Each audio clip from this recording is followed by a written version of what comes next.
Robert Kiyosaki कहते हैं, school में उनके टीचर रॉबिन हुड की कहानी सुनाते थे। उनके टीचर्स को लगता था कि रॉबिन हुड एक रोमांटिक हीरो है जो अमीरों से लूट के गरीबों में बांट देता है। पर रिच डैड ने रॉबिन हुड को हीरो नहीं मानते थे, वो उसे बदमाश मानते थे। आज भी लोग रॉबिन हुड की फैंटेसी में जी रहे हैं। लोगों को आज भी लगता है कि अमीरों से लूट के गरीबों में बांट देना चाहिए, और इसी रॉबिन हुड सोच की वजह से मिडिल क्लास पर इतना ज्यादा टैक्स लगता है। सच्चाई तो यही है कि अमीरों को टैक्स लगता ही नहीं। सबसे ज्यादा टैक्स तो मोटी सैलरी कमाने वाले अपर मिडिल क्लास लोग ही पे करते हैं। टैक्स के बारे में पूरी तरीके से जानने के लिए हमें उसकी हिस्ट्री को जानना होगा। रिच डैड ने माइक और ऑथर को एक्सप्लेन किया है कि इंग्लैंड और अमेरिका में पहले कोई टैक्स नहीं हुआ करता था। हाँ, कुछ टेम्पोररी टैक्स था जो सिर्फ वॉर के टाइम पे लिया जाता था, जैसे कि ब्रिटेन ने 1799 से 1816 तक टैक्स लिया था नेपोलियन से लड़ने के लिए, और अमेरिका ने 1861 से 1865 तक टैक्स लिया था सिविल वॉर के लिए। 1874 में इंग्लैंड और 1913 में अमेरिका ने इनकम टैक्स को परमानेंट कर दिया। लोगों ने पहले तो टैक्स को लेकर काफी विरोध किया, और इसीलिए दोनों ही देश की सरकार को 50 साल लगे अपने देश में टैक्स को रेगुलर करने में। रिच डैड ने माइक और ऑथर को समझाया कि टैक्स का आइडिया पॉपुलर बना और ज्यादातर लोगों ने इसीलिए माना क्योंकि उन्हें ये कहा गया था कि ये टैक्स अमीरी को पनिश करने के लिए है। हालांकि टैक्स को अमीरी को पनिश करने के लिए ही बनाया गया था, लेकिन रियलिटी में टैक्स उन लोगों को ही पनिश करने लगे जिन्होंने इसके लिए वोट दिया था, यानी कि गरीब और मिडिल क्लास लोग। ऑथर जब 10 साल के थे तब वो रिच डैड से सुनते आए कि गवर्नमेंट वर्कर सब आलसी चोरों का टोली है, और दूसरी तरफ उनके पुअर डैड कहते थे कि अमीर लोग ज्यादा लालची होता है और उन्हें ज्यादा टैक्स पे करना चाहिए। हालांकि दोनों के पास ही कुछ वैलिड पॉइंट्स था, इसीलिए ऑथर कंफ्यूज हो जाते थे कि कौन सी डैड की बात को माने। लेकिन जब उन्होंने टैक्स की हिस्ट्री को पढ़ा तब उनको एक इंटरेस्टिंग बात पता चला। लोगों ने टैक्स को इसलिए वोट दिया था कि लोग रॉबिन हुड की थ्योरी में विश्वास करते थे, लेकिन प्रॉब्लम ये था कि गवर्नमेंट का पैसों का भूख इतना ज्यादा बढ़ गया कि गवर्नमेंट ने मिडिल क्लास और गरीबों से भी टैक्स लेना चालू कर दिया। दूसरी तरफ अमीर लोगों ने इसे एक अपॉर्चुनिटी की तरह देखा, क्योंकि अमीर लोग उन्हीं रूल से नहीं खेलती जिसे बाकी लोग खेलते हैं। अमीर लोगों को कॉर्पोरेशन के बारे में पता था, क्योंकि ये समुद्री यात्रा के वक्त पॉपुलर हुआ था। अमीर लोग अपने हर एक समुद्री यात्रा की एसेट्स रिस्क को कम करने के लिए कॉर्पोरेशंस बनाते थे। लीगल कॉर्पोरेट स्ट्रक्चर की नॉलेज ने अमीरों को गरीब और मिडिल क्लास की तुलना में बहुत ज्यादा एडवांटेज मिला था। क्योंकि ऑथर के 2 डैड थे, इसलिए वो जल्द ही समझ गया कि गरीब और मिडिल क्लास लोगों को फाइनेंशियल नॉलेज ना होने के कारण वो खुद को ही पनिश करने लगा है। ये लोग चाहे कितना भी कोशिश कर ले अमीरों से पैसा निकलवाने की, अमीर लोग उन्हें आउटस्मार्ट कर जाते हैं, क्योंकि अमीरों को पता है पैसों की ताकत के बारे में, और ये सब्जेक्ट स्कूल में नहीं पढ़ाया जाता। बहुत सारे लोग ऐसे भी है जिन्हें पता ही नहीं कि कॉर्पोरेशन जैसा कुछ होता है। कॉर्पोरेशन एक लीगल डॉक्यूमेंट्स का फाइल होता है जो स्टेट गवर्नमेंट एजेंसी में रजिस्टर होकर किसी वकील के ऑफिस में रखा होता है। ये कोई बड़ी बिल्डिंग, फैक्ट्री या लोगों का ग्रुप नहीं है। कॉर्पोरेशन बस एक लीगल डॉक्यूमेंट है जो बिना आत्मा के लीगल बॉडी बना देता है। इसी कॉर्पोरेशन के यूज करके ही अमीर लोग अपना दौलत को प्रोटेक्ट करते हैं, क्योंकि कॉर्पोरेशन का income tax rate personal income tax rate से कम होता है। फॉर एग्जाम्पल, अगर इंडिया में कोई 15 लाख से ऊपर साल में कमाते हैं तो उसे 30% टैक्स देना होगा, और वहीं पे अगर किसी कॉर्पोरेशन का नेट प्रॉफिट 250 करोड़ हो तो उसे 25% टैक्स देना पड़ेगा, और उससे ज्यादा हो तो 30% टैक्स देना होगा। एक एवरेज अमेरिकन अपने टैक्स को कवर करने के लिए 4 से 5 महीने सिर्फ गवर्नमेंट के लिए काम करते हैं। ऑथर के हिसाब से ये समय काफी ज्यादा है।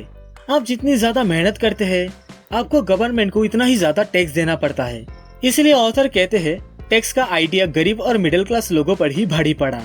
जितनी बार लोगों ने अमीरों को पनिश करने की कोशिश करते हैं, अमीर लोग भी पलटवार करते हैं, क्योंकि उनके पास पैसा, ताकत और इरादा होता है। वो लोग सिर्फ बैठ के टैक्स पे नहीं करते हैं, उसके बजाय वो लोग रास्ता ढूंढते हैं अपने टैक्स वार्डन को कम करने की, जिसके लिए ये लोग स्मार्ट अटॉर्नीज और अकाउंटेंट्स को हायर करते हैं। सिर्फ यही नहीं, ये लोग लॉस को चेंज करके लीगल लूपहोल्स क्रिएट करने के लिए पॉलिटिशियंस को भी मनाते हैं। ज्यादातर लूपहोल्स तो अवेलेबल सभी के लिए होता है, लेकिन ढूंढ पाते हैं सिर्फ अमीर लोग। ऐसा ही एक लूपहोल है सेक्शन 1031।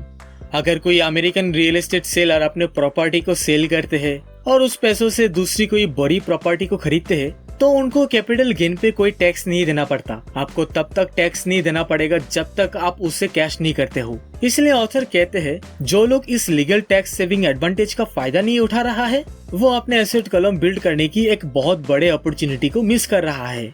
ऑथर के हिसाब से लोग सिर्फ इसीलिए टैक्स पे करते हैं क्योंकि वो गवर्नमेंट से डरते हैं। लेकिन रिच डैड ने इस गेम को खेलने के लिए स्मार्ट तरीका अपनाया। उन्होंने कॉर्पोरेशन का सहारा लिया और यही है अमीरों का सबसे बड़ी सीक्रेट। रिच डैड हमेशा ऑथर को कहते थे नॉलेज ही है ताकत, और पैसों के साथ जो ताकत आता है उस ताकत को दुगना करने के लिए सही नॉलेज होना जरूरी है। अगर आपको पता है कि आप क्या कह रहे हैं तो आपके पास बचने का मौका होता है। इसीलिए रिच डैड ने स्मार्ट टैक्स अकाउंटेंट्स और अटॉर्नीज को ज्यादा सैलरी देता था, क्योंकि उन्हें पता था कि अकाउंटेंट्स और अटॉर्नीज को पे करना गवर्नमेंट को टैक्स देने से सस्ता था। ऑथर के पुअर डैड चाहते थे कि वो एक कॉर्पोरेशन में बढ़िया सी जॉब ढूंढे। पुअर डैड ने उन्हें उन चीजों के बारे में कहते थे जो एक कॉर्पोरेशन की सीढ़ी चढ़ने में मिलती है।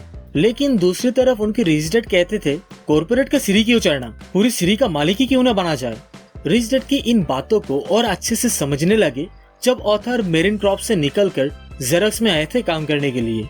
वो जेरोक्स में काम करके जितना ज्यादा पैसा कमाता था उतना ही ज्यादा टैक्स देना पड़ता था, और उन टैक्स डिडक्शंस को देखकर ऑथर रिच डैड की सारी बातें समझने लगे।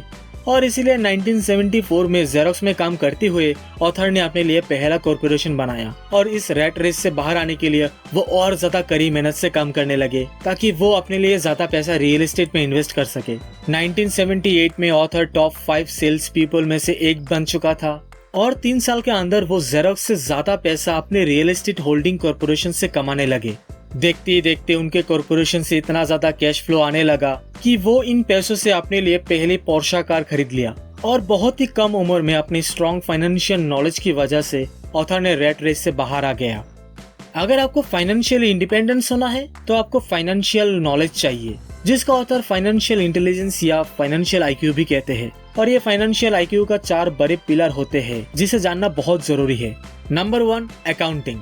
अकाउंटिंग का मतलब नंबर पढ़ने की एबिलिटी। अकाउंटिंग की मदद से आप फाइनेंशियल स्टेटमेंट को पढ़ पाओगे, जिससे आप अपने बिजनेस की स्ट्रेंथ और वीकनेस को जान पाओगे। Number 2, investing. इन्वेस्टिंग एक पैसा कमाने का साइंस है। इसमें काफी फॉर्मूला और स्ट्रेटेजीज की जरूरत होती है। इन्वेस्टिंग के जरिए आप पैसों से पैसा कमा सकते हैं। Number 3, understanding market. मार्केट को अच्छे से समझने के लिए आपको मार्केट का सप्लाई और डिमांड को समझना होगा, और साथ में आपको मार्केट के टेक्निकल एस्पेक्ट के बारे में जानना होता है। Number 4, the law. लॉ की समझ से आप टैक्स एडवांटेज ले सकते हैं, और साथ में अपने एसेट्स को कॉर्पोरेशन के थ्रू प्रोटेक्ट भी कर सकते हो। Tax advantages. कॉर्पोरेशन ऐसे बहुत सी चीजें कर सकता है जो एक नॉर्मल एम्प्लॉय नहीं कर पाता, जैसे कि एम्प्लॉइज पहले कमाते हैं, फिर टैक्स पे करते हैं और लास्ट में खर्चे करते हैं।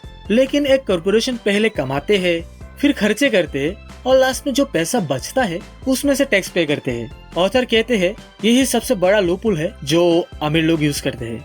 Assets protection. अमीर लोग अपने एसेट्स को क्रेडिटर्स से हाइड करने के लिए कॉर्पोरेशंस और ट्रस्ट का सहारा लेता है। जब भी कोई अमीर को सू करता है तो उन लोगों को पता चलता है कि वो लीगल प्रोटेक्शन से घिरा हुआ है और उनके पास कुछ है ही नहीं।